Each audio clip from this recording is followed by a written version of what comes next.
And so one form reasons from the fact of it being beginning of the universe, for the universe to exist, it needs a beginner. So this argument is known as the Kalam cosmological argument and was first developed by medieval Muslim philosophers. It has recently, in the last 20, 30 years or so, has been articulated by William Lane Craig. The Kalam argument is essentially a philosophical deductive proof. So this is not an induction, right? A probability argument. It's a deductive proof. And so Craig offers kind of a real simple form of this argument. It goes something like this. Whatever begins to exist has a cause. The universe begins to exist, and therefore the universe has a cause. Mm-hmm. Now, he goes on further, and he has to show, that this cause of the universe is really the Christian God. But his first step is just to get to this particular cause, that the universe has to have a cause because it is contingent, it had a beginning, and then he goes on from there. Right. So out of the two steps, this is his first step here. Yeah. Craig argues that the first premise is intuitively obvious and should be accepted without trying to base it on something else. Whatever begins to exist has a cause. Think about something that has come up in your life, or the traffic accident, or the building. Well, that thing didn't just happen. It had a cause. There were people that built it. There was a car that crashed into it. Well, then what happened before that? Well, the car left the driveway and didn't look. The person got in the car, so we can go back and back and back until we come to this kind of first cause. Yeah, or we can even make it easier, right? Think of yourself, right? You didn't just always exist. There was a cause of your existence, your parents, and the cause of their existence, their parents, and so forth, right? Right, exactly. He then defends the second premise on both philosophical and scientific grounds. His principal argument here is a philosophical argument based on the improbability of a temporary infinity past. The universe began to exist. And I think it's a case for a creator with Lee Strobel that he's interviewed in there. And he does a masterful job of talking about the impossibility of an actual infinite. So I think he does it through hotel rooms, but I just like the idea of thinking, well, in order for us to get to this time and this place, infinity would have had to happen. Well, have we had infinity time? Well, no, but we're at this place right here and now. So therefore, an infinity time didn't have to happen. And you could go from this point forward. Is there an end of time? Absolutely. Because if it goes off into infinity, we could never progress in time. Well, guess what? From the start of when I was starting this weird explanation, we've gotten to this point, the end, period.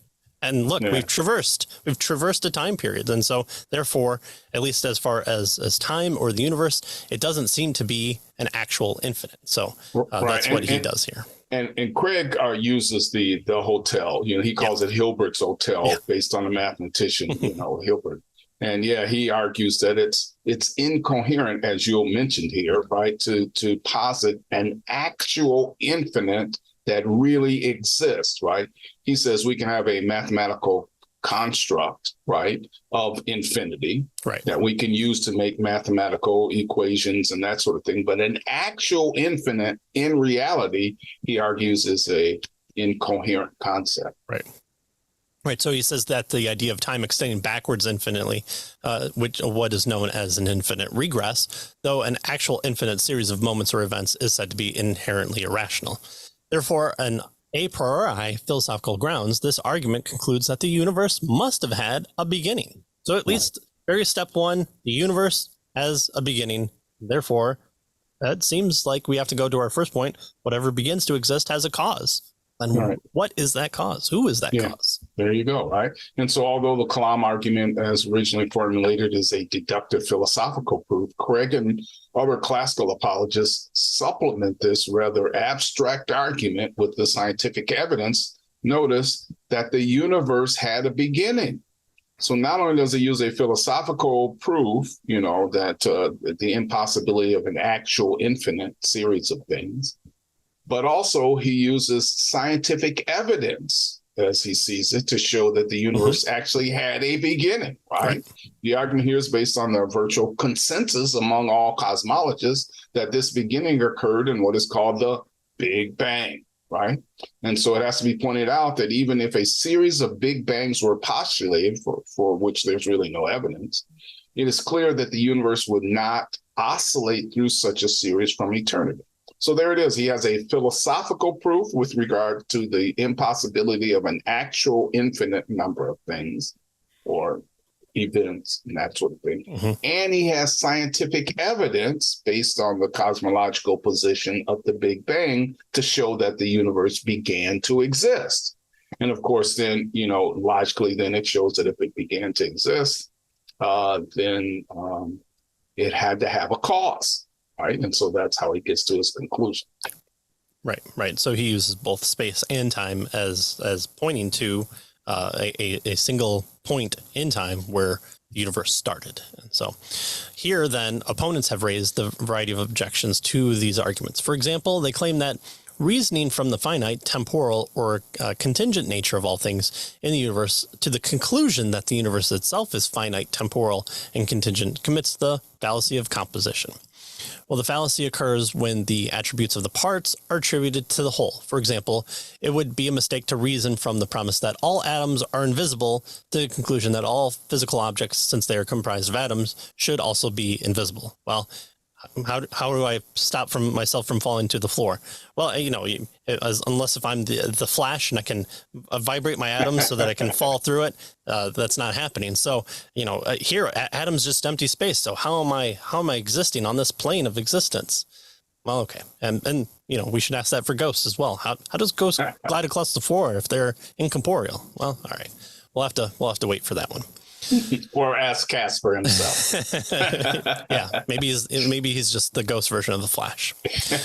Well, one answer to this objection is the arguments appealing to composition are often valid. For example, if all the pieces of a puzzle are red, well, the puzzle as a whole will also be red. So just because it might not apply doesn't mean it necessarily applies. There you go. Right. So notice the idea here is this fallacy of composition is oftentimes overcome because it's true, right? that the things that make up the components of a whole thing are indeed the whole thing has the characteristics of those components, right? So it may not work with invisibility with regard to atoms, but it does work in other respects, as you've mentioned here or as our authors mentioned here with the red pieces of puzzle, right? So sometimes the fallacy of composition is not a fallacy, right? It's the way things actually are.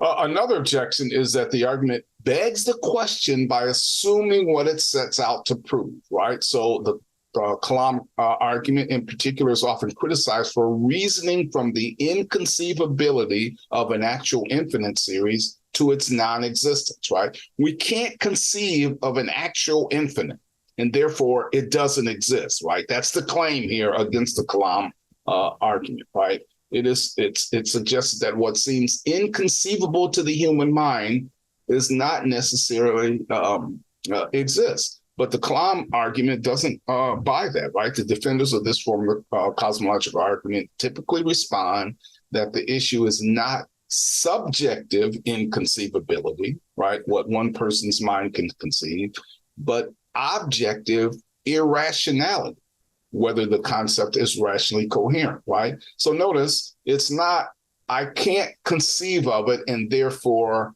it doesn't exist, right? That would be kind of a subjective, approach here. But the claim here is that it's objective irrationality. So let's take, for example, a four-sided triangle. Well, I can't conceive of a four-sided triangle, right? Why? Well, because it's rationally incoherent.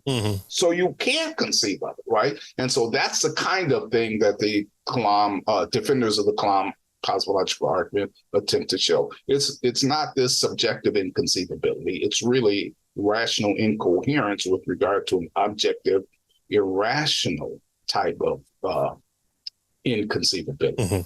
Right.